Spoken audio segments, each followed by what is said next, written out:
वणी शहर तसेच परिसरात शिवजन्मोत्सवाची तयारी जोरात सुरू असून सजावट तसेच पताका लावण्याचं धावपळ अंतिम टप्प्यात आली आहे. वणी शहरातील सार्वजनिक शिवजन्मोत्सवाची सुरुवात दिनांक 15 फेब्रुवारीपासून सुरू होत आहे. छत्रपती शिवाजी महाराज यांच्या जयंतीनिमित्ताने शहरातील वातावरण प्रफुल्लित आणि भगवेमय व्हायला सुरुवात झाली आहे. कार्यकर्ते जोमाने कामाला लागले. छत्रपती संभाजी महाराज चौकात संपूर्ण भगव्या झालर लावण्यात आल्या आहेत.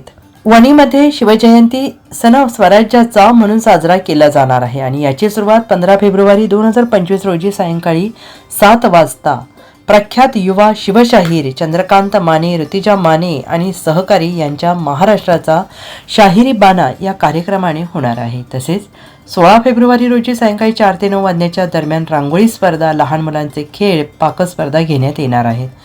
17 फेब्रुवारीला नितीन गवळी यांच्या होम मिनिस्टर स्वराज्याचे हळदी कुंकू, तर 18 फेब्रुवारी रोजी गणेश शिंदे यांचे व्याख्यान आयोजित करण्यात आलं आहे. तसेच 19 फेब्रुवारीला रोजी सायंकाळी भव्य मिरवणूक काढण्यात येणार आहे आणि या कार्यक्रमात महिलांसाठी बक्षिसांची मोठी लयलूट असणार आहे. काही स्पर्धेत लकी ड्रॉ मार्फत येवला, पैठण्या अशी विविध बक्षिसे सण स्वराज्याच्या निमित्ताने ठेवण्यात आले आहेत. या कार्यक्रमाचे आयोजन वणी शहर सार्वजनिक शिवजयंती महोत्सव कमिटी 2025च्या वतीनं जाहीर करण्यात आले आहे. NCN न्यूजसाठी अनिल गांगुर्डे, वणी.